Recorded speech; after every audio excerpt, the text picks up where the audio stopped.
Class सब लोग को आवाज पहुंच रही है सब लोग के पास? कल कहाँ तक बताए थे बाबू?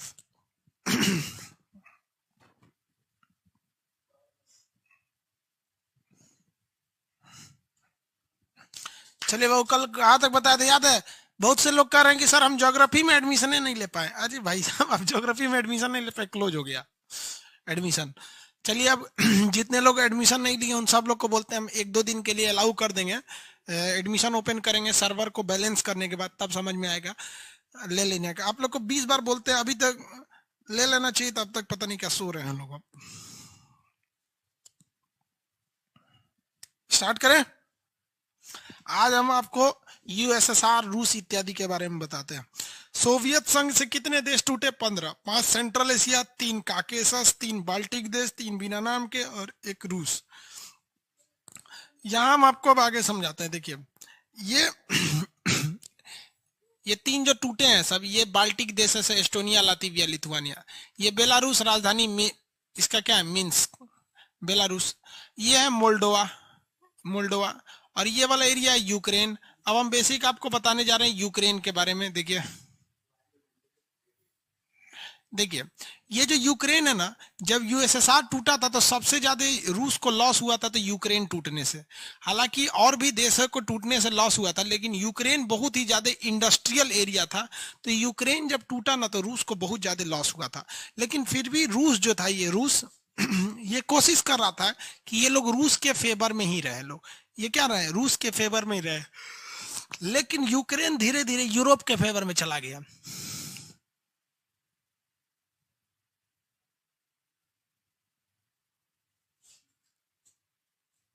चलिए सैन मारिनो पूछ रहे हैं कौन सा देश? अभी बता देंगे, छोटा सा देश है, अभी अलग से छोटकन छोटकन को बताएंगे। पहले यहाँ देख लीजिए, छोटे छोटे 3-4 देश हैं, उनके बारे में एक ही बार में अलग से दिखा देंगे, क्योंकि बड़का के बारे में लोग भूल जाते हैं। जैसे लेचेस्टीन है, इसमें छोटे छोटे Luxembourg, Liechtenstein, Monaco, Andorra, San Marino, Vatican City, Malta, ये कुछ कुछ ऐसे देश हैं, बहुत छोटे हैं, उसको अलग से बताएंगे। देखिए ये यूक्रेन है। यूक्रेन की राजधानी कीव है। यूक्रेन में एक उसकी राजधानी क्या है? देखिए ध्यान से, यूक्रेन की राजधानी कीव है। देखिए आप यूक्रेन के ऊपर मिलेगा कीव, इसकी राजधानी। यहाँ पर एक बहुत बड़ा परमाणु रिएक्टर लगाया गया था जिसका नाम था चेर्नोबियल परमाणु रिएक्टर। शहर का नाम था चेर्नोबियल। उस समय पूरा रूस यहीं पे था, पूरा रूस इसी का था। तो उसने ना यूक्रेन में बिजली की सप्लाई करने के लिए चेर्नोबियल परमाणु रिएक्टर लगाया।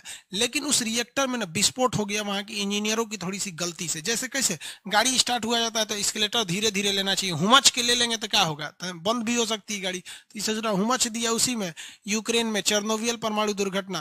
तो चेर्नोबियल परमाणु दुर्घटना से भीषण यहाँ पर तबाही मची थी। पूरा का पूरा चेर्नोबियल शहर खाली हो गया था, बहुत से लोग मारे गए थे। देखिए परमाणु बम जब फटता है ना तो लोगों को लगता है कि परमाणु बम तहलका मचाता है, कोई तहलका नहीं मचाता है। परमाणु बम फटेगा तो आवाजों सुनाई नहीं देता है, कुछ खास नहीं होता है। बेन परमाणु बम एक प्रदूषण का नाम है। कोरोना वायरस देख रहे हैं, कोरोना वायरस दिखता है कि यहाँ कोरोना वायरस है? नहीं, वैसे ही समझिए कि परमाणु बम होता है। परमाणु बम जहाँ ब्लास्ट करेगा ना तो बस उतने दूर, मान लीजिए ज्यादा नहीं, एक स्टेडियम कितना होता है, क्रिकेट का स्टेडियम, उतने भयानक तबाही मचाएगा। लेकिन उसके बाद उसकी तबाही शुरू होती है 2-3 दिन बाद। जाइएगा, यहाँ परमाणु बम फटा था, ओहो बहुत गड्ढा हो गया है, घर आएंगे तो मर जाएंगे, फेफड़े गल जाएगा। क्योंकि वहां की हवाएं प्रदूषित हो जाती हैं, वो रेडियो एक्टिव हो जाती हैं। और रेडियो एक्टिव किरणों से अल्फा गामा रेज निकलते हैं, अल्फा बीटा गामा। अब देखिए जैसे आप सूंघ लेते हैं तो वो रेडियो एक्टिव पदार्थ आपके फेफड़े में चला जाता है, उसमें से अल्फा बीटा गामा निकलता है। गामा आपके फेफड़े को छेद देता है और इसे बोकरेंगे तो खून बोकर के 2-3 दिन में मर जाएंगे। तो परमाणु बम एक्चुअली बेसिक एक प्रदूषण का नाम है, न कि एक तबाही का नाम है। परमाणु बम से तो खतरनाक इसे सुना हैंड ग्रेनेडवा है, एक तरह से आवाज करता है। तो परमाणु बम है खतरनाक, है भी है, लेकिन मेन उसका प्रदूषण होता है। तो ये परमाणु बिजली घर एक परमाणु बम की तरह काम करता है। परमाणु बिजली घर में जो भी विखंडन होता है वो एक कंट्रोल में होता है, जबकि परमाणु बम में कंट्रोल से बाहर हो जाता है। तो यहाँ कंट्रोल से बाहर हो गया, जिस वजह से ये परमाणु बम बन गया और पूरा तरह से पॉल्यूशन फैल गया है चारों ओर से। बहुत सारे लोग मरे थे। इस घटना को चेर्नोबियल परमाणु रिएक्टर कहते हैं। ऐसी ही घटना जापान में हुई थी 1911 में, सॉरी 2011 में, आज से 9 साल पहले। आप नाम बताइए उसका कमेंट करके। 1911 में जो दुर्घटना हुई थी उसका नाम बताइए। 1911 की घटना का नाम बताएंगे।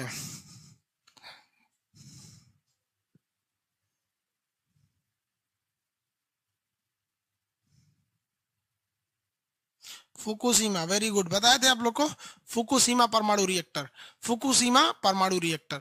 चलिए अब यहाँ मेरी ओर ध्यान से देखिए, ध्यान से आप लोग अपना अपना नक्शा खोलिए, यूक्रेन देखिए, यूक्रेन का एक नीचे की भाग में अपना अपना नक्शा, जल्दी जल्दी एटलस खोलेंगे लोग, एटलस में यूक्रेन का हिस्सा देखिए, यूक्रेन में एक नीचे से एक आइलैंड होगा जिसका नाम होगा आपका, देखिए यूक्रेन के नीचे एक छोटा सा राज्य होगा जिसका नाम होगा क्रीमिया, देखिए क्रीमिया होगा यहाँ पर, क्रीमिया। यूक्रेन के नीचे एक छोटा सा आइलैंड होगा क्रीमिया, जल्दी देखिए कितने लोग को मिला क्रीमिया,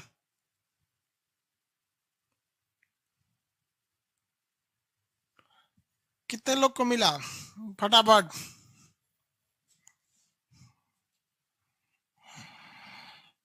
क्रीमिया देखिए, क्रीमिया, अरे भाई नीचे साइड में समुंदर के, क्रीमिया किस सागर में है, काला सागर और एजोब सागर के बीच में होगा क्रीमिया, काला सागर और एजोब सागर के बीच में कौन सा जगह होगा, क्रीमिया, काला सागर और एजोब सागर के बीच में होगा क्रीमिया, काला सागर और एजोब सागर के बीच में कौन सा जगह होगा, क्रीमिया होगा, क्रीमिया, काला सागर और एजोब सागर के बीच में क्रीमिया होगा।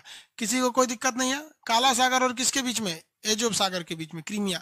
क्रीमिया यूक्रेन का था, क्रीमिया यूक्रेन का था, एक्चुअली ये यूक्रेन का था ही नहीं।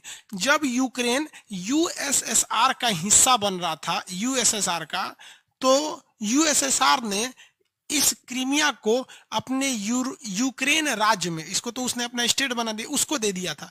लेकिन जब यूक्रेन अलग हुआ ना, तो वो क्रीमिया को लेकर अलग हो गया, और बाद में यूक्रेन जो है यूरोप के फेवर में चला गया, यूरोपीय यूनियन में। तो रूस घुसिया गया 2014 में, और 2014 में रूस उठा तो क्रीमिया पर हमला कर दिया, और ये 2013-14 के क्रीमिया लड़ाई में उठा के इसने अपने अंडर में ले लिया। तो अभी क्वेश्चन पूछेगा आप लोगों से, क्रीमिया संकट किन दो देशों के बीच में है, तो यूक्रेन और रूस के बीच में है। यूक्रेन का था, मतलब क्रीमिया के निचले भाग, यूक्रेन के निचले भाग क्रीमिया पर किसने अधिकार कर लिया है, रूस ने अधिकार कर लिया। किसने अधिकार किया है, रूस। आगे देखें, ये वाला हो गया रूस वाला एरिया, ये मोल्डोवा कुछ खास नहीं है यहाँ पर, ये आपका यूक्रेन हो गया, ये बेलारूस हो गया यहाँ पर। अब चलते हम लोग रूस के बारे में पढ़ने। रूस ससुरा बहुत बड़ा है, एक बार आप उसके इस हिस्सा को यूरोप में पढ़ेंगे, इस हिस्सा को किस में पढ़ेंगे, यूरोप में, और बाकी वाले हिस्सा को हम किस में पढ़ेंगे, एशिया वाले में पढ़ेंगे। तो पहले हम लोग यूरोप वाला हिस्सा देख लेते हैं। रूस की राजधानी मॉस्को जो है वो यूरोप में आ जाती है। रूस की राजधानी देखिए मॉस्को, फटाफट देखिए, रूस की राजधानी मॉस्को, देखते चलिए, रूस की राजधानी क्या है, मॉस्को, रूस की राजधानी क्या है, मॉस्को। आंसर देखिए,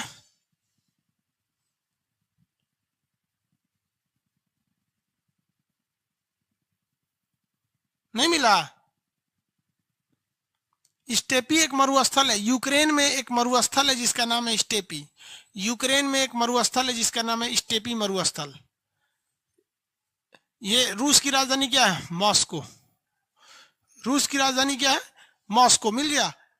मॉस्को से ऊपर एक शहर मिलेगा आपको, सेंट पीटर्सबर्ग, इसका पुराना नाम कालिनग्राड था। रूस का सबसे बड़ा शहर है सेंट पीटर्सबर्ग, एस्टोनिया के एकदम करीब मिलेगा सेंट पीटर्सबर्ग, देखिए फटाफट, सेंट पीटर्सबर्ग मिल गया, Saint Petersburg, Saint Petersburg, Saint Petersburg. Screen की ब्राइटनेस कम कर दे, देखो बाबू ब्राइटनेस एकदम कम है, अब ये ज्यादा हो गया,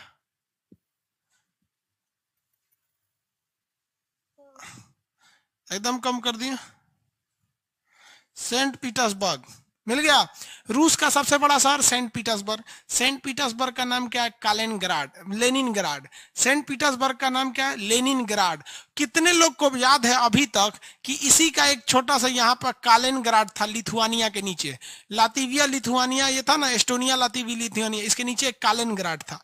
तो इसका नाम है कालिनग्राड और इसका नाम है लेनिनग्राड, इसका नाम है लेनिनग्राड, इसका नाम है कालिनग्राड।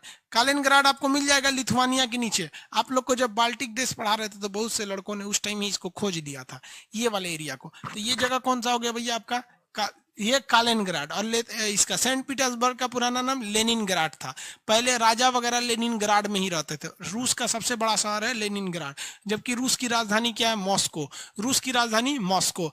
ये जगह कौन सा है? लेनिनग्राड यानी सेंट पीटर्सबर्ग। सेंट पीटर्सबर्ग के एकदम ऊपरी शहर देखिएगा, मुर्मुस्क मिलेगा। ये जगह का नाम है मुर्मुस्क। रूस का सबसे ऊपरी भाग मिलेगा मुर्मुस्क। सबसे ऊपर देखेंगे मुर्मुस्क, सबसे ऊपर मुर्मुस्क। मुर्मुस्क एक ऐसा बंदरगाह है, कितने लोग बता सकते हैं मुर्मुस्क पे बर्फ पड़ता होगा या नहीं? मुर्मुस्क क्या समुंदर के पास बर्फ पड़ता होगा या नहीं? भाई पड़ेगा ही क्या, एकदम जरूर पड़ेगा।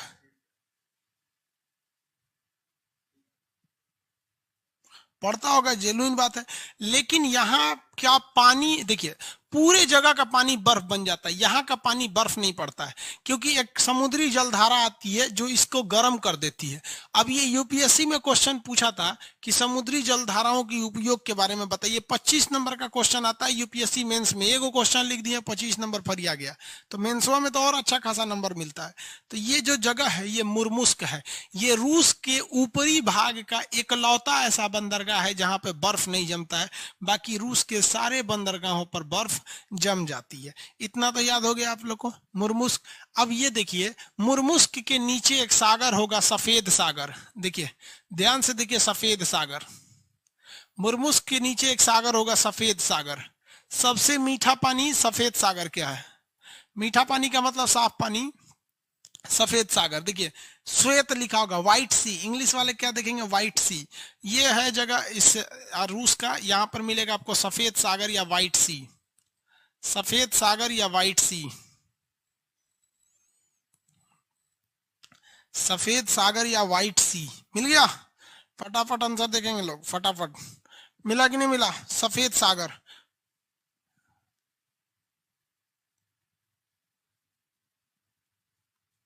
हो गया। आगे बढ़े, किसी को कोई दिक्कत नहीं? तो ये वाला जगह कौन सा हो गया? मुर्मुस्क हो गया। आगे बढ़ जाते हैं। मुर्मुस्क, ये सफेद सागर हो गया। कौन सा सागर? सफेद सागर। राजधानी क्या है इसका? मॉस्को। राजधानी मॉस्को। देखिए रूस में ना, यहाँ पर एक बहुत बड़ा पर्वत है जिसका नाम है आपका यूराल पर्वत। रूस का यह पर्वत का नाम क्या है? यूराल पर्वत। रूस में एक बहुत बड़ा पर्वत है यूराल पर्वत। यूराल पर्वत के इधर का एरिया जो है ये कहलाता है यूरोप। क्या कहलाता है? यूरोप। आप लोग फिजिकल नक्शा में देखिए, यूराल पर्वत मिलेगा। फिजिकल पता है ना, फिजिकल किसे कहते हैं? जिधर पे पहाड़ पर्वत दिखाया गया रहता है। देखिए यही नक्शा आप लोग के पास होगा। इसमें कहाँ है, पेज नंबर बता देते हैं। पेज नंबर 63 में है यूरोप। देखिए ध्यान से, पेज नंबर 63 में यूरोप है। यहां पर आपको एक लाल रंग का डॉटेड डॉटेड लाइन दिख रहे होंगे। यहाँ देखिए लाल रंग का डॉट डॉट डॉट डॉट करके दिखा रहा है, एकदम जहां पेज खत्म है उसी के पास मिलेगा। जहां देखिए, यहाँ मेरी ओर देखिए, जहां पेज खत्म हो रहा है इसी के पास ये रेड कलर का डॉट डॉट मिलेगा, जो एशिया और यूरोप को अलग कर रहा है। ऐसे ही डॉट डॉट आपको पेज नंबर 62 यानी 62 पे भी मिलेगा, डॉट डॉट रेड लाइन। वहीं पे लिखा होगा यूराल पर्वत। यूराल पर्वत, उसके उस साइड एशिया और इस साइड यूरोप है। यूराल पर्वत मिल गया। कौन सा जगह है? यूराल पर्वत। सब लोग फटाफट देखिए, पर्वत का नाम यूराल पर्वत। यूराल पर्वत, फटाफट। यूराल पर्वत हो गया। अरे जो भी पेज पे है बाबू, पेटीएम को भी अलाउ कर दीजिए। अरे भाई पेमेंट गेटवे जो रहेगा वही अलाउ होगा। आगे देखें, मिल गया। यूराल पर्वत कौन सा ऐसा पर्वत है जो एशिया और यूरोप को अलग करता है? यूराल पर्वत। यूराल पर्वत के पास एक नदी जाएगी, उस नदी का नाम है यूराल नदी। जिसको यूराल पर्वत मिल जाएगा वहीं पे आपको यूराल नदी मिल जाएगी। यूराल पर्वत के बगल से एक नदी बहती है जिसका नाम है यूराल नदी। यूराल पर्वत के पास एक नदी बहती है जिसका नाम है यूराल नदी। छोटी सी नदी है, वहां पर यूराल नदी। मिल गया। लिखा ही नहीं, एकदम नीचे लिखा यूराल नदी। देखिए कहाँ पे लिखेगा, ये जो डॉट लाइन है ना, देखिए ये डॉटेड लाइन को पकड़ते हुए एकदम नीचे आ जाइएगा। तो नीचे आएंगे तो लिखेगा यूराल नदी, जबकि ये नदी ऊपर से बहते आ रही है। तो हर जगह नहीं ना लिखेगा, किसी एक जगह लिखता है यूराल नदी। तो ये नदी जो है इसका नाम क्या है कि आपका यूराल नदी। नदी का नाम क्या है? यूराल नदी। मिल गया। नदी का नाम यूराल नदी। यूराल नदी। नदी है यूराल नदी। अब देखिए इस यूराल पर्वत के ऊपर एक ठो समुंदर में द्वीप होगा, आइलैंड होगा। इस आइलैंड का नाम है नेवाया जेमेल्वा, नेवाया जेमेलिया, नेवाया जेमेलिया,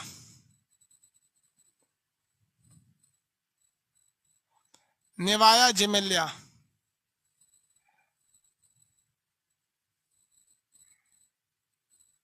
नेवाया जमेलिया मिल गया। रूस इतना होशियार है कि अपने देश का जितना कचरा होता है, जितना न्यूक्लियर कचरा होता है, या जितने हानिकारक कचड़े होते हैं, या दवाइयों वाला जो कचड़े होते हैं जो प्रदूषण फैलाते हैं, इन सारे कचड़ों को ले जाके नेवाया जेमेलिया द्वीप पर दफना देता है। मिट्टी खोद के क्या करता है, दफना देता है। नेवाया जेमेलिया पे मिट्टी खोदता है और नेवाया जेमेलिया पे ले जाके क्या कर देता है, दफना देता है। तो रूस का जितना कचरा फेंका जाता है सब कहाँ फेंका जाता है, नेवाया जेमेलिया द्वीप पर फेंका जाता है। नेवाया जेमेलिया द्वीप पर फेंका जाता है। ये पर्वत कौन सा है, यूराल पर्वत। पर्वत कौन सा है ये, यूराल। कौन पर्वत बाबू, यूराल पर्वत। समझ में आ गया, किसी को कोई दिक्कत नहीं है यूराल पर्वत में। ये यूराल पर्वत एशिया यूरोप को अलग करता है। अब हम इस रूस का वह भाग देखते हैं जो एशिया में आता है। रूस का वह भाग जो एशिया में आता है।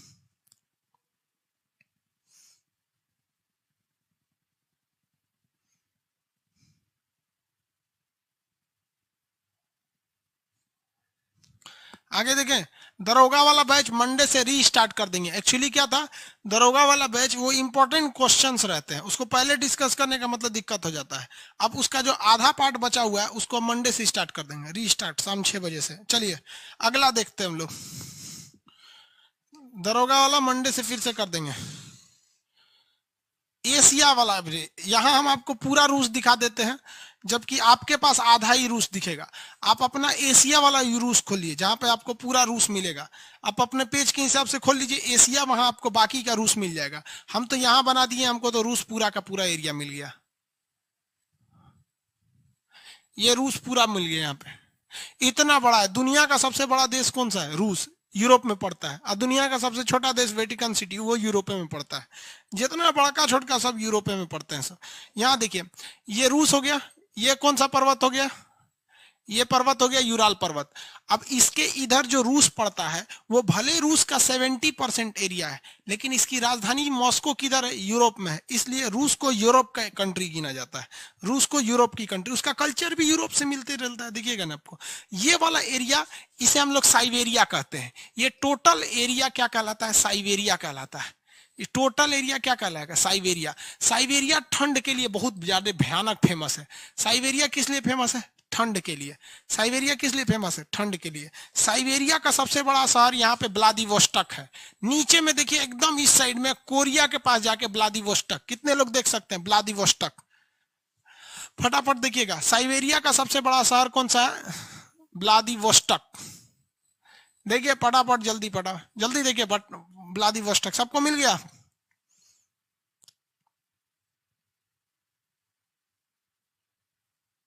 मिल गया व्लादिवोस्टॉक, एकदम निचला शहर व्लादिवोस्टॉक।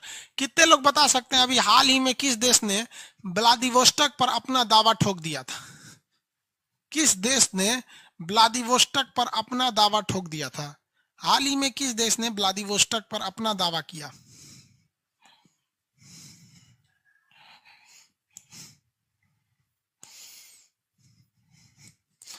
हाँ चाइना।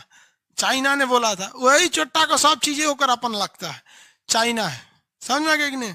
हम रहते तो कहते जिनपिंग की मेहरारू मेरी है। ओके पत्नी पे दावा ठोक देते, क्या सोच रहा हमारी है लेके तू भागा है। पागल है पूरा, उसका है। आगे बढ़े,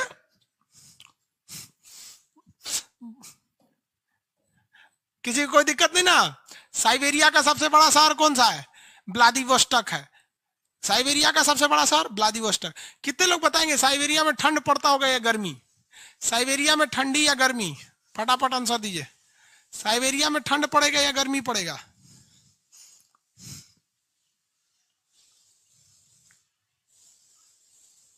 साइबेरिया में ठंड पड़ेगा या गर्मी, भयानक ठंडा पड़ता है। वेरी गुड, साइबेरिया में भयानक ठंडा पड़ता है। साइबेरिया में बहुत भीषण ठंडा पड़ता है। कितने लोग ये दिखा सकते हैं कि ये मॉस्को के ऊपर ये वाला शहर कौन सा होगा, ये सेंट पीटर्सबर्ग होगा। मास्को के ऊपर कौन शहर होगा? Saint Petersburg. ससुरा एगो ट्रेन खुलती है, कहां से खुलती है? तो सेंट पीटर्सबर्ग से खुलती है। कहां से? सेंट पीटर, यहां से ये ट्रेन खुलती है और ये ट्रेन ऐसे जाती है यहां तक, व्लादिवोस्टोक तक। इस ट्रेन का नाम है ट्रांस साइबेरियन रेल मार्ग। इस रेल मार्ग का नाम क्या है? ट्रांस साइबेरियन रेल मार्ग। दुनिया का सबसे लंबा रेल मार्ग क्या है? ट्रांस साइबेरियन रेल मार्ग। अब जरा भारत को देखिए, यहां से यहां तक, भारत पूरा यहां से यहां तक में है, दिख गया? आइए रेल मार्ग देखिए, ट्रांस साइबेरियन रेल मार्ग। भारत को अगर इधर से इधर देखेंगे तो इतने में खत्म हो जाता है। चाहे ऊपर देख लीजिए आप कश्मीर के एरिया में, चाहे यहाँ पे। और ये देखिए ट्रांस साइबेरियन, इसकी लंबाई 9000 किलोमीटर है। दुनिया का सबसे लंबा रेल मार्ग ट्रांस साइबेरियन रेल मार्ग। ट्रांस का मतलब होता है इस पार से लेकर उस पार तक। इस पार से उस पार को क्या कहते हैं? Trans Siberian. Trans Siberian rail मार्ग किन दो शहरों को जोड़ती है? इधर से सबसे बड़ा शहर सेंट पीटर्सबर्ग, यूरोपीय हिस्सा का सबसे बड़ा शहर सेंट पीटर्सबर्ग, और इसका एशियाई हिस्सा का सबसे बड़ा शहर व्लादिवोस्टोक। इन दोनों को जोड़ने वाले रेल मार्ग का नाम क्या है? ट्रांस साइबेरियन रेल मार्ग। क्या है? ट्रांस साइबेरियन रेल मार्ग। अब देखिए यहां मंगोलिया मिलेगा आपको। मंगोलिया, मंगोलिया के पास आपको, मंगोलिया के जस्ट ऊपर एक तो झील मिलेगा, उसका नाम है आपका, देखिए झील का नाम बताइए, हम नहीं बताएंगे। मंगोलिया के जस्ट ऊपर रूस में ही एक झील मिलेगा, उस झील का नाम बताइए। रूस का सबसे बड़ा शहर वही है, सेंट पीटर्सबर्ग। बैकाल झील, very good, very good, Baikal झील। कौन झील है? बैकाल झील। अब आप बताइए ना, बैकाल झील साइबेरिया में आएगा कि नहीं आएगा? एकदम साइबेरिया में आएगा। तो साइबेरिया पूरा बर्फ से ढका रहता है, ध्यान से समझो मेरी ओर। पूरा साइबेरिया बर्फ से ढका रहता है। उसमें एक बड़ा सा झील है जिसका पानी एकदम साफ नीले रंग का दिखता है। कैसा दिखता है? नीले रंग का। तो जब आप हवाई जहाज या ऊंचाई से देखेंगे ना, तो हवाई जहाज या ऊंचाई से देखने पर साइबेरिया कैसा लगता है? देखिए बता देते हैं, हवाई जहाज से देखने पर साइबेरिया कैसा लगेगा, बनाइए देते हैं कैसा लगता है। पूरा का पूरा साइबेरिया क्या चीज है? ये तो रूस है, रूस। अब इसका जो साइबेरिया है पूरी की तरह कैसा है? बर्फ से ढका हुआ है। हालांकि यूरोपीय साइड में भी बर्फ चलता है, लेकिन जितना भयानक इधर बर्फ है उतना बर्फ कहीं नहीं है। तो ये वाला एरिया पूरी तरह से ढक गया है बर्फ से। तो यह हम व्हाइट कर देते हैं बर्फ से। ये पूरा बर्फ है साइबेरिया, बर्फ ढक गया। अब इस बर्फ में कौन सा झील मिलेगा आपको? बैकाल झील। दुनिया की सबसे गहरी झील कौन सी है? बैकाल झील। बहुत ज्यादा इसकी गहराई है, दुनिया का सबसे गहरा झील बैकाल झील है। और इसी बैकाल झील में एक झील है, इसी साइबेरिया में एक ऐसे आपका बैकाल झील। अब आप बताइए, बैकाल झील को हम साइबेरिया की मोती क्यों कहते हैं? दिख रहा है मोती की तरह, पूरा सफेद एरिया है उसमें मोती की तरह दिख रहा है। रूस तो लग रहा है जैसे कोनो सियार भाग रहा है, देखिए ना रूस को, रूस का नक्शा गजब लग रहा है जैसे कोनो सियार भाग रहा है, दिख रहा है। साइबेरिया की मोती किसे कहते हैं? बैकाल झील को। क्यों कहते हैं? रूस का नक्शा दिख रहा है, सियार भाग रहा है उधर, घोड़ा लग रहा है। चलो कोई बात नहीं,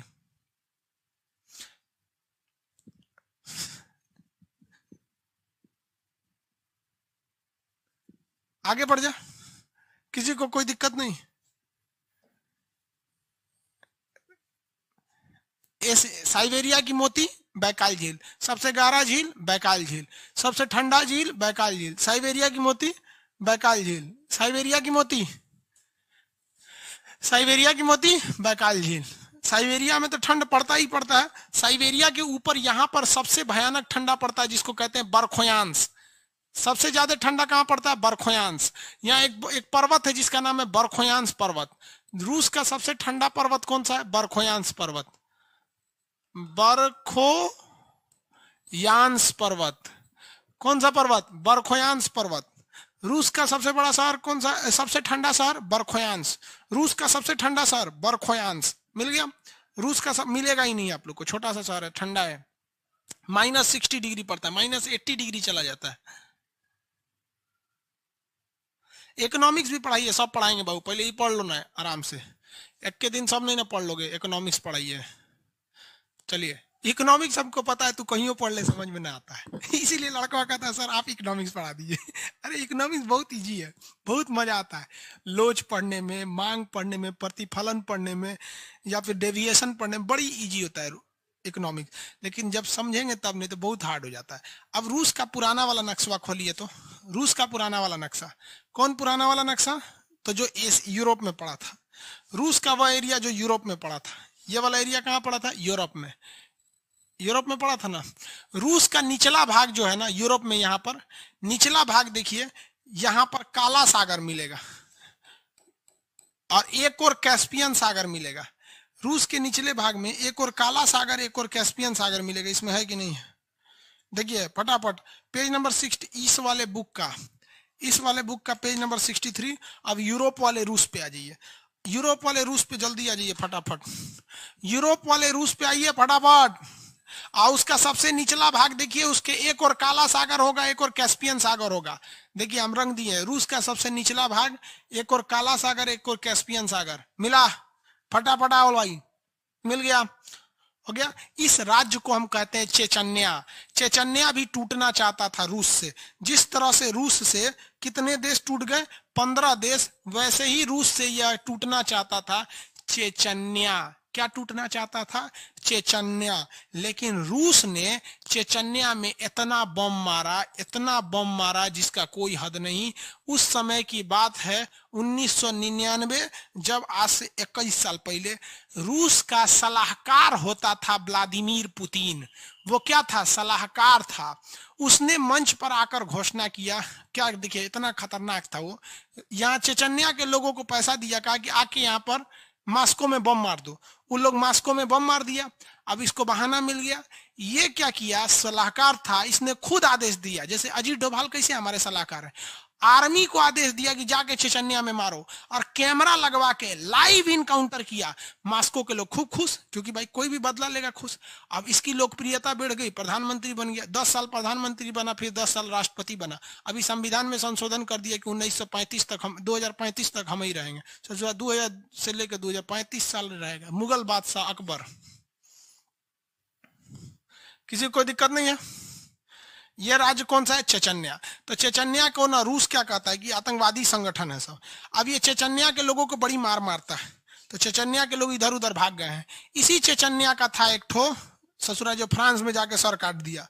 फ्रांस में जिस टीचर का सर काटा गया वो कहाँ का था, चेचन्या का था। सोचा फ्रांस में शरण लिया था, उसको सर काट लिया। सर काटते समय इसको ये समझ में नहीं आया कि सर काट तो रहे हैं, तुम अपने लिए काट लिया, तुमको लगता है कि तुम जन्नत में चल जाओगे, लेकिन तुमने ये नहीं सोचा कि फ्रांस के लोग किसी दूसरे पर भरोसा नहीं करेंगे, किसी दूसरे मजबूर को, जिनको देश में लाता जाए, मारा जाए, कचरा जाए, उसको अपने यहाँ रहने नहीं देंगे। ऐसे ही ट्यूनिसिया से एगो भाग के आया था फ्रांस में, वो भी जाके बम फोड़ दिया। क्या वो लोग रहने देंगे ऐसे लोगों को? कल को वो भी एनआरसी लाएगा तो गरियाएंगे, साला एनआरसी ले दिया हरामी कहीं का। अरे तुमने क्या किया ये समझ में नहीं आया। बाबा का ढाबा जो दिल्ली में है, वो हरामी बुढ़ा कहता है कि हमको मदद की क्या जरूरत थी, खुद गौरव वासन आए थे मेरे पास, हम तो आराम से थे, मेरा पैसा लूट लिया। अरे हरामी बुढ़े, तुमने कमाया था, तुम कमाया था नहीं ना। लेकिन वो बुढ़ा ऐसा नफरत बो रहा है, ऐसा नफरत बो रहा है कि हर इंसान गरीब से अब नफरत करने लगेगा, हर ढाबा वाले से इंसान को अब नफरत हो जाएगी, उसे कोई मदद नहीं करेगा। क्यों? क्योंकि एक बुढ़ा के वजह से वही कांड ये कर रहा है। यहाँ पर ये चेचन्या से इसको भगाया गया, यहाँ जाके बम फोड़ दिया, यहाँ मुसलमानों में नफरत हो गया। ट्यूनीसिया से गया, मुसलमानों में नफरत हो गया। पूरी दुनिया के मुसलमान विरोध कर दिए। क्या फ्रांस के लोग विरोध किए? नहीं, ये सारा किया दिया तुर्की का है। तैयबुल अर्दोगान अपने आप को समझते हैं कि हम पैगंबर हैं। अरे ससुरा तूने लात खाएगा शांत हो जाएगा। यहाँ पे पॉलिटिकल लड़ाई को धार्मिक लड़ाई बनाना चाह रहा है और पूरी दुनिया में गाली सुनवाएगा लोगों को। हद है। तो ये चेचन्या समझ में आ गया। रूस का निचला भाग क्या कहलाता है? चेचन्या। रूस का निचला भाग क्या कहलाता है? Chechnya.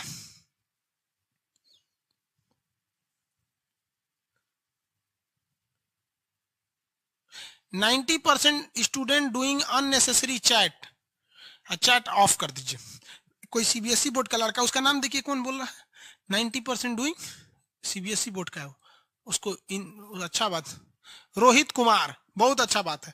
90% student doing unnecessary chat, that's why I am going to close the all chat, so close all chat.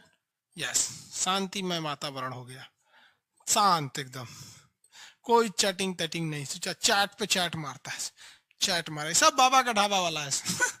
चलो देखे यार, चैचन्या समझ में आ गया आपको। तो रूस का ओवरऑल आपको एरिया हम बता दिए। रूस का निचला भाग चैचन्या था। अगर रूस टूट गया, दो जगहों को रूस टूटने से बचा लिया था। एक जगह था आपका चैचन्या, इसे उसने टूटने नहीं दिया, और दूसरा जगह था ये कालिनग्राड, इसको कालिनग्राड को भी टूटने नहीं दिया। ये दो जगह को टूटने नहीं दिया, वरना अगर टूट जाता तो यूएसएसआर 17 देश में टूटता, लेकिन कितने देश में टूटा? 15 देश में। कालिनग्राड को बचा लिया और चेचन्या को बचा लिया। वहां पर आगे बढ़े, किसी को कोई दिक्कत नहीं। रूस को दोबारा बताते हैं, रूस एक में ही बताते हैं। रोहित कुमार जी सीबीएसई बोर्ड के हैं, बोलते हैं 90% doing boys are doing unnecessary chat. CBSE वाला बड़ी तेज अंग्रेजी बोलता है। हम लोग भी शुरू में सीबीएसई बोर्ड में थे, हम अकेले काले थे इसलिए हमको भगा दिया। चलिए, ये है आपका कौन सा? रूस। घोड़ी है, सियार भाग रहा है। रूस के बीचों बीच में एक पर्वत है, इस पर्वत का नाम यूराल पर्वत। और रूस में यहाँ एक पर्वत है बरखोयांस, सबसे ठंडा पर्वत बरखोयांस यहाँ पर है, और ये एशिया यूरोप को अलग कर देता है। यहाँ नेवाया जेमेलिया कचड़ा फेंकाता है। ये शहर, इसका मास्को राजधानी है, सबसे बड़ा शहर, इसका नाम क्या है आपका? लेनिनग्राड, यानी सेंट पीटर्सबर्ग। सेंट पीटर्सबर्ग से एक ट्रेन खुलती है, जाती है व्लादिवोस्टोक तक, ट्रांस साइबेरियन। ट्रांस मतलब इस पार से उस पार, साइबेरियन मतलब साइबेरिया के इस पार से उस पार। साइबेरिया की मोती बैकाल झील, साइबेरिया की मोती बैकाल झील। रूस का निचला शहर चेचन्या। रूस में बहुत ही ज्यादा मात्रा में हीरे का भंडार है, डायमंड। हीरा समझते हैं? डायमंड। डायमंड की एक खराबी क्या होती है? सबसे बड़ी खराबी डायमंड में कि डायमंड को आप तोड़ के नहीं बना सकते। जैसे सोना टूट गया कोई दिक्कत नहीं, गला के बना सकते, डायमंड नहीं बना सकते, फिर उसका छोटा छोटा टुकड़ा करना पड़ता है। डायमंड समझ में आ रहा है कि नहीं आ रहा? तो डायमंड की अंगूठी वगैरह बनता है, ये सब सोना वोना आभूषण के काम में महिलाएं पहनती हैं, उसको समझ में आ गया कि नहीं आ गया? किसी को कोई दिक्कत? डायमंड है। पेट्रोलियम बहुत ज्यादा है, गैस बहुत ज्यादा है। भारत सरकार को भी चाहिए रूस से ही पेट्रोलियम ला दे। रूस से पेट्रोलियम लाने में कोई दिक्कत नहीं है। तापी गैस पाइपलाइन तुर्कमेनिस्तान से है ना, देखिए तापी गैस पाइपलाइन तुर्कमेनिस्तान से है। इसी पाइपलाइन को यहां से उठा के रूस चेचन्या में मिला दीजिए, तनी सा तो हिलना है इसका, हो गया, रूस से मिल जाएगा। तो हम लोग को रूस से गैस पाइपलाइन भी आ सकता है। आगे बढ़े, किसी को कोई दिक्कत नहीं रूस में। और यूरोप के अब छोटका छोटका देश को देखते हैं लोग। छोटका छोटका देश रूस का, उन छोटकों को अलग से बता देते हैं।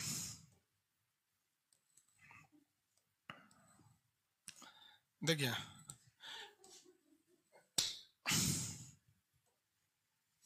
इसमें छोटका छोटका कौन देश है? एक बेनेक्स देश में एक लग्जमबर्ग है। बेनेक्स देश में कौन सा? एक लग्जमबर्ग है। व्हाइट से दिखाते हैं, भभकेगा अच्छा से। ये कौन सा हो गया? लग्जमबर्ग। एक यहाँ पर मोनाको, यहाँ पर आप सॉरी ये अंडोरा, यहाँ पर मोनाको, सेंट मारिनो, यहाँ पर वेटिकन सिटी, नीचे में माल्टा। ये तीन को बड़ी फेमस है सब। देखिए, ये नीचे वाला माल्टा, ये वेटिकन सिटी, सेंट मारिनो, और ये वाला आपका मोनाको। तो सबसे ज्यादा छोटका देश जो है सब ना यूरोप में मिलेंगे सर, और इटली के पास में मिलते हैं। किसके पास? इटली के पास। इटली के पास 4 गो मिलेगा। इटली के एक कोना, इटली के इस कोना कौन सा मिलेगा भैया आपको? मोनाको। और इसको यहाँ पर सेंट मैरिनो, नीचवा में वेटिकन सिटी, एकदम नीचे माल्टा। यह देखिए, ये कौन सा हो गया? Monaco San Marino, Monaco San Marino, नीचे में वेटिकन सिटी, और नीचे में आपका कौन सा मिल जाएगा? माल्टा। स्पेन फ्रांस के सीमा पे कौन सा मिलेगा? स्पेन फ्रांस के सीमा पर एंडोरा। बेनेक्स देश में लग्जमबर्ग। ये आपको कितने 6 गो देश मिलेंगे सब, बड़ी छोटे छोटे हैं सभी 6। ये 6 देश बहुत छोटे छोटे मिलेंगे सब। समझ में आ रहा है आप लोग को?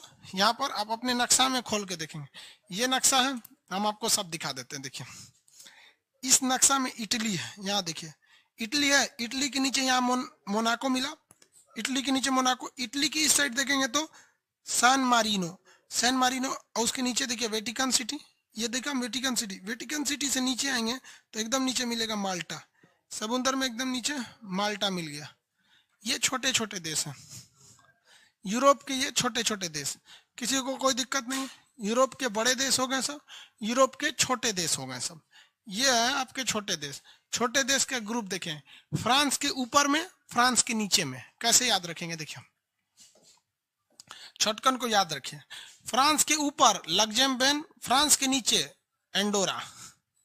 दो गो देश याद कर लीजिएगा, अपने से याद होगा। फ्रांस के ऊपर लग्जमबर्ग, फ्रांस के नीचे एंडोरा, फ्रांस के ऊपर लग्जमबर्ग, फ्रांस के नीचे एंडोरा। अब इटली में देखिएगा, इटली में इस साइड में Monaco San Marino, Monaco San Marino, Monaco San Marino, Monaco San Marino. नीचे देखेंगे तो वेटिकन सिटी माल्टा, वेटिकन सिटी माल्टा, वेटिकन सिटी और माल्टा। ये सब छोटका छोटका देश का कोई विशेषता नहीं है। अब एक और देश मिलेगा आपको, लिechtenstein, लिechtenstein।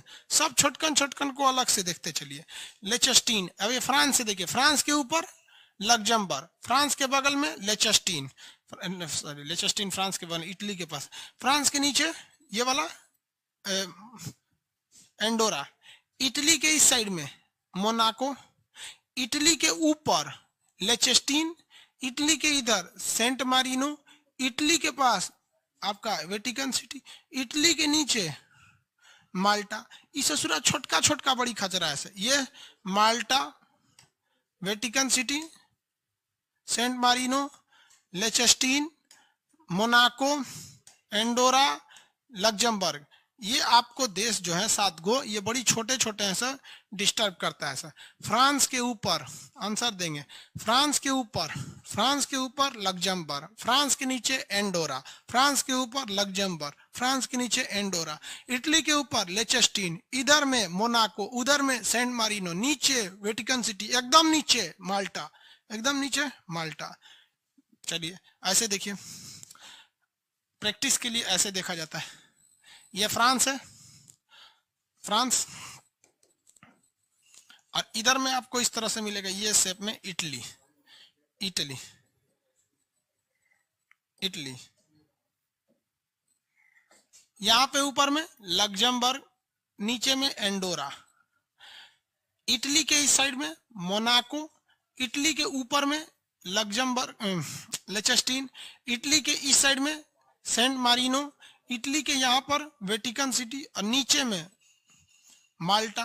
तो 1 2 3 4 5 गो तो इटली से घुरिया के है सब, 2 गो यहाँ पे 5 2 7। ये छोटका छोटका देश याद रखेंगे।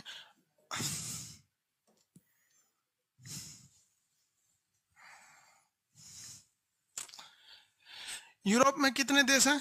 स्टार्ट कीजिए, सबकी गिनती स्टार्ट कीजिए जाए, स्टार्ट किया जाए सबका। आपको गिन के लाना है। यूरोप के सारे देशों को एक साइड में लिखना है। आपको एक कॉपी ले लीजिएगा, ऐसे पतली सीख मान लीजिए, ऐसे तो कॉपी नहीं है, यहाँ तो कोई कॉपी नहीं है, दिखाएं कैसे। कोई कॉपी लीजिएगा, उसमें एशिया के सारे देशों को लिखिएगा ग्रुप बाई ग्रुप। आसियान हो गया, सार्क हो गया, मिडिल ईस्ट हो गया, सेंट्रल एशिया हो गया, काकेशस हो गया, सबका नाम। फिर उसी तरह यूरोप के सारे देशों का नाम, और उनके सामने उनकी उनकी राजधानी। बाबू यूरोप नक्शा का सिलेबस बहुत बड़ा होता है। अब इतना बड़ा होता है, इसको बार बार आपको रिवाइज कराते रहेंगे कि भैया राजधानी आप याद करके आइए, तो बहुत लंबा हो जाएगा। इसलिए आप लोग का काम है कि आप याद करके आएंगे और मटेरियल में भर के आएंगे। बाकी जो बचेगा उसको कल भरवाएंगे। आज के लिए इतना। आज यूरोप कंप्लीट करा दिए, यूरोप को आप कंप्लीट देख लिए। आज दोबारा अब यूरोप को हम ये रिवीजन करा देते हैं। देखिए नॉर्डिक कंट्री में कौन कौन आते हैं सर, उधर से उठाएंगे। Greenland, Iceland, Norway, Sweden, Finland, Denmark. Baltic में कितने आते हैं sir, Norway, Sweden, sorry Scandinavia में नॉर्वे, स्वीडन, फिनलैंड, डेनमार्क। इसमें कौन सा नहीं आता है स्कैंडिनेविया में कभी कभी, तो फिनलैंड। बाल्टिक में 3 कौन कौन, एस्टोनिया, लातविया, लिथुआनिया। द्वितीय विश्व युद्ध वाले में पोलैंड, जर्मनी। बेनेक्स में बेल्जियम, नीदरलैंड, लग्जमबर्ग। ब्रिटेन में कौन कौन आता है, England, Wales, Scotland. United Kingdom में इंग्लैंड, वेल्स, स्कॉटलैंड, उत्तरी आयरलैंड। एमराल्ड द्वीप पर कितने आते हैं, आयरलैंड और उत्तरी आयरलैंड। नीचे आएंगे फ्रांस, नीचे आएंगे फ्रांस, किसानों वाला देश हो गया फ्रांस। फ्रांस के नीचे स्पेन, स्पेन और ये पुर्तगाल। स्पेन और पुर्तगाल किस पे आते हैं? आइबेरिया प्रायद्वीप पर। स्पेन, पुर्तगाल, आइबेरिया प्रायद्वीप पर। यहाँ देखेंगे तो यहाँ मिलेगा स्विट्जरलैंड, ऑस्ट्रिया। स्विट्जरलैंड और ऑस्ट्रिया, स्विट्जरलैंड और कौन सा? ऑस्ट्रिया। स्विट्जरलैंड और ऑस्ट्रिया। उसके बगल में 3 देश देखे, हंगरी, स्लोवाकिया, चेक गणराज्य। हंगरी, स्लोवाकिया, चेक गणराज्य। अब नीचे आ जाएंगे तो ये बाल्कन प्रायद्वीप। नीचे में बाल्कन प्रायद्वीप कौन कौन? स्लोवेनिया, क्रोएशिया, बोस्निया, सर्बिया, ये Croatia, Slovenia, Croatia, Bosnia Herzegovina, Serbia, Montenegro, Kosovo, Albania, Macedonia, Greece, Thrace, Bulgaria, Romania. इधर 3 ठो बिना नाम का, मोल्डोवा, यूक्रेन, बेलारूस। इसके अलावे अगर आप देखेंगे, इसके अलावे तो छोटे छोटे देश में, छोटे इसमें फ्रांस के ऊपर लग्जमबर्ग, नीचे में एंडोरा, इटली के ऊपर लेचस्टीन, इस साइड में मोनाको, इस साइड में सेंट मैरिनो, नीचे वेटिकन सिटी और नीचे में माल्टा। ये याद हो गए आपको। एशिया में अगर देखेंगे तो एशिया का दोबारा रिवाइज करिए आप लोग, एशिया वाले को रिवाइज कीजिए, एशिया वाले को रिवाइज कीजिए। कौन कौन नीचे में? मालदीव, श्रीलंका, भारत, पाकिस्तान, अफगानिस्तान, नेपाल, भूटान, बांग्लादेश। ये कौन सा हो गया? सार्क हो गया सर। आसियान में कौन सा हो जाए? Myanmar, Thailand, Laos, Cambodia, Vietnam, Malaysia, Singapore, Brunei, Philippine, Timor list. ये हो गया इसमें। इधर ऊपर देखेंगे चीन, मंगोलिया, उत्तरी कोरिया, दक्षिणी कोरिया, ताइवान, जापान, उस साइड में हो गया सब। सेंट्रल एशिया में Kazakhstan, Kyrgyzstan, Tajikistan, Turkmenistan, Uzbekistan. Caucasus में Georgia, Armenia, Azerbaijan. Middle East में तुर्की, साइप्रस, सीरिया, लेबनान, इजराइल, फिलिस्तीन, जॉर्डन, मिस्र, सऊदी अरब, Yemen, Oman, UAE, Qatar, Bahrain, Kuwait, Iraq, Iran. खत्म हो गए सब यहाँ पर। ये सारे देशों की राजधानी नाम याद रखते चलेंगे, मुद्रा वगैरह साथ साथ। अभी भी जो नहीं याद हुआ है पीछे का एक एक याद करते चलेंगे, आगे का रिवाइज करते हुए चलेंगे। सब लिख के आएंगे, मटेरियल में सब भरा होना चाहिए। कल आपको मटेरियल भरवाएंगे। आज के लिए इतना ही। जय हिंद। कमेंट बंद है इसलिए कोई कमेंट नहीं कर पाएंगे आप।